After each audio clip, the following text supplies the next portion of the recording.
Tanda Tuhan sedang mengubahmu. Perubahan yang datang dari Tuhan seringkali tak terasa megah atau spektakuler. Ia datang diam-diam, seperti embun yang tak bersuara tapi meninggalkan basah. Kadang bukan lewat kemenangan yang besar, tapi justru lewat kehilangan, kegagalan, atau kehampaan yang tak kita mengerti.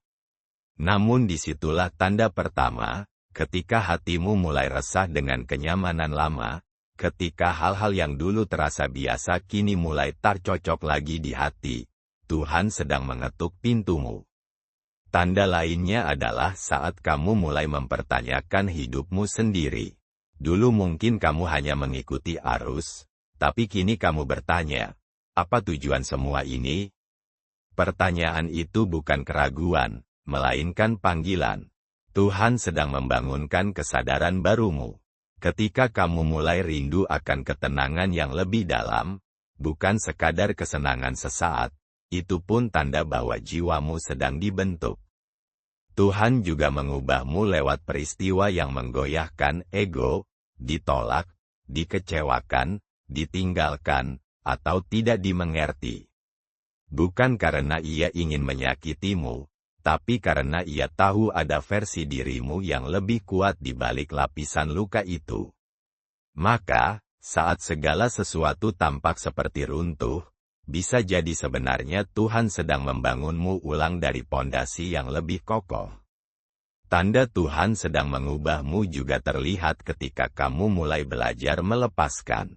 Bukan karena kamu menyerah, tapi karena kamu tahu, memegang terlalu erat justru menyakitimu.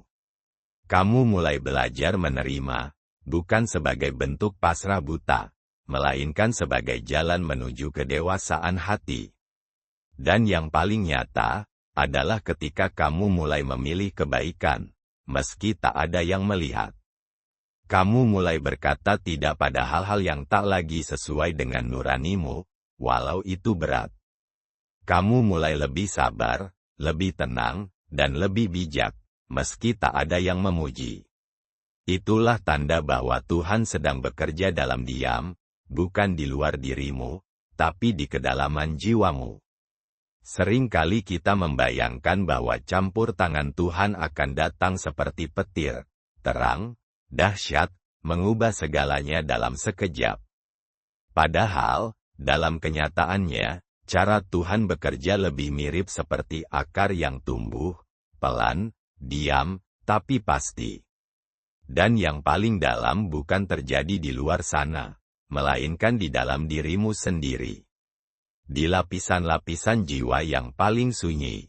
Salah satu tandanya adalah ketika kamu mulai merasa gelisah, bukan karena dunia yang berubah, tapi karena ada yang berubah di dalam dirimu. Hal-hal yang dulu terasa biasa kini terasa sempit. Kamu mulai mempertanyakan arah hidupmu. Kamu mulai merasa tak nyaman dengan cara hidup yang dulu. Itu bukan kebingungan semata, itu tanda bahwa Tuhan sedang membentuk ulang hatimu. Perubahan ini tidak datang dengan sorotan lampu atau suara tepuk tangan.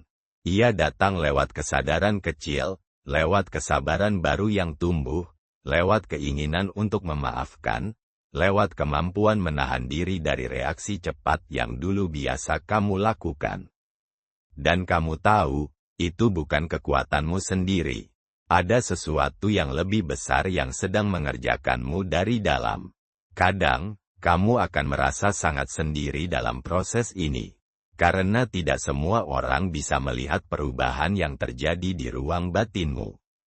Namun justru di kesendirian itulah, kamu mulai mengenal dirimu sendiri dengan lebih jujur. Kamu mulai belajar berdamai, bukan hanya dengan keadaan, tapi dengan dirimu yang dulu sering kamu benci. Ini bukan jalan pintas, ini proses panjang yang sakral. Tuhan bekerja dalam diam. Ia menanamkan pengertian, bukan lewat ceramah panjang, tapi lewat kejadian-kejadian yang memaksamu berhenti, merenung, dan memahami. Ia menggerakkan hatimu untuk mencari cahaya, bukan dengan mengangkatmu tinggi, tapi dengan membiarkanmu jatuh agar kamu tahu di mana letak fondasimu sebenarnya. Dan saat kamu mulai memilih hal-hal yang baik, meski tak ada yang melihat, saat kamu mulai menangis bukan karena lemah, tapi karena tahu kamu sedang dibentuk, disitulah Tuhan sedang sangat dekat. Bukan dalam keramaian, bukan lewat keajaiban yang mencolok mata, tapi lewat kesunyian yang melahirkan makna. Maka jika hari-harimu akhir-akhir ini terasa sunyi, penuh pergolakan batin, dan kamu merasa tak ada yang benar-benar mengerti, tenanglah. Bisa jadi itu bukan tanda bahwa Tuhan menjauh. Justru itulah saat Tuhan paling aktif menyentuh jiwamu. Ia sedang membangun sesuatu di kedalaman, yang kelak akan memancarkan terang yang tak bisa dipadamkan dunia. Tuhan tidak butuh sorotan. Dia tidak terburu-buru membuktikan kekuasaannya di hadapan manusia.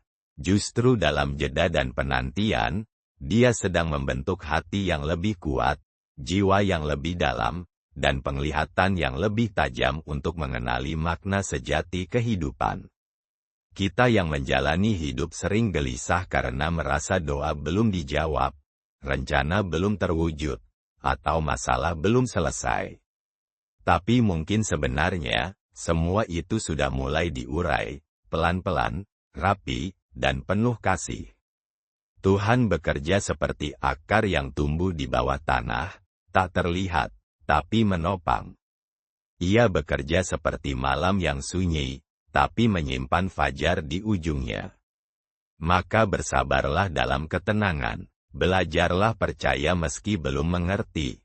Karena saat kamu merasa sedang diam di satu titik, Tuhan sedang berjalan lebih dulu untuk menyiapkan tempat yang layak bagimu melangkah. Jangan remehkan proses yang tenang. Sebab, di dalam diam yang kau kira tak berarti, Tuhan sedang menulis satu babak baru dalam hidupmu, dengan tangannya sendiri. Kita hidup di zaman yang mendewakan kecepatan dan sorotan. Semua ingin terlihat sibuk, produktif, dan berhasil dalam waktu singkat. Kita jadi mudah cemas saat tidak bergerak cepat, atau ketika hidup kita tampak biasa-biasa saja. Namun sesungguhnya, proses yang tenang seringkali menyimpan pertumbuhan paling kokoh dan perubahan paling dalam. Lihatlah sungai yang mengalir perlahan, ia tak berbuih seperti air terjun, tapi mengikis batu, membentuk lembah, dan menumbuhkan kehidupan di sepanjang jalurnya. Begitu pula dengan diri kita. Proses yang tampak tenang, tanpa gemuruh dan tepuk tangan, bisa jadi adalah momen paling penting dalam pembentukan jati diri kita. Saat kita belajar sabar, bertahan, memaafkan, menyembuhkan, dan mencintai tanpa pamrih, itulah momen-momen emas yang tidak disorot, tapi justru paling menentukan. Ketika tidak ada yang melihat, saat tidak ada yang memuji, dan ketika langkahmu terasa lambat, ingatlah bahwa ketenangan bukan berarti kebekuan. Ia adalah ruang aman untuk bertumbuh dengan akar yang dalam. Proses tenang membuat kita tidak rapuh oleh pujian, tidak goyah oleh cacian, karena kita tahu, nilai hidup bukan ditentukan oleh seberapa keras dunia mendengar kita, tapi seberapa jujur kita menjadi diri sendiri. Jadi, jangan iri pada yang cepat, jangan panik saat yang lain terlihat melesat. Prosesmu mungkin pelan, tapi mungkin itulah cara Tuhan menyiapkanmu agar kau tak hanya tiba, tapi juga layak untuk bertahan. Karena yang kuat bukan yang cepat meledak, tapi yang bisa menyala lama, diam-diam, tapi tetap hangat. Jika kamu sedang dalam proses itu sekarang, percayalah, tidak ada yang salah dengan berjalan pelan. Karena perjalanan paling indah memang tidak pernah dilakukan dengan tergesa-gesa. Dalam dunia yang begitu riuh dan terburu-buru, berjalan pelan seringkali dianggap tertinggal. Kita disuguhi kisah-kisah sukses kilat, pencapaian instan, dan kehidupan yang tampak selalu produktif. Maka ketika kita memilih untuk berjalan perlahan, menerima hidup dengan ritme yang lebih tenang, kadang muncul rasa minder, atau bahkan rasa bersalah. Tapi benarkah berjalan pelan adalah tanda kegagalan? Tentu tidak. Justru dalam langkah-langkah yang lambat itulah kita bisa benar-benar melihat, merasakan, dan memahami setiap fase kehidupan. Yang berjalan pelan bukan berarti malas, bukan pula tidak punya tujuan. Mereka hanya memilih untuk tidak terbakar oleh ambisi yang membutakan. Berjalan pelan memberi kita ruang untuk bertanya, apakah yang aku kejar benar-benar yang aku butuhkan? Ia memberi waktu untuk sembuh dari luka yang belum selesai, untuk mengenal diri sendiri lebih dalam, dan untuk menyadari bahwa hidup bukanlah perlombaan satu garis akhir, melainkan perjalanan panjang yang setiap detiknya layak disyukuri. Tak semua orang harus sampai di garis yang sama pada waktu yang sama. Hidup bukan kurva kompetisi. Tidak semua benih tumbuh dalam semalam. Ada yang butuh musim hujan lebih panjang, tanah yang lebih subur, atau cahaya yang lebih lembut. Maka jika hari ini langkahmu masih pelan, jangan merasa kalah. Selama kau masih melangkah, kau sedang menuju. Jangan ukur hidupmu dengan kecepatan orang lain. Ukurlah dengan kejujuran hatimu sendiri. Karena lebih baik berjalan pelan dengan arah yang benar, daripada berlari kencang menuju tempat yang salah. Namun kenyataannya, tak semua orang harus sampai di garis yang sama pada waktu yang sama. Setiap orang punya musimnya sendiri. Ada yang mekar di musim semi, ada yang menunggu hingga gugur datang untuk akhirnya menemukan bentuk terbaiknya.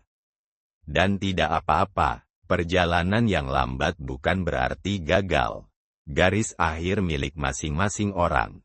Kita tidak sedang berpacu dalam satu lintasan yang seragam, kita sedang menjalani skenario unik yang Tuhan tulis hanya untuk kita.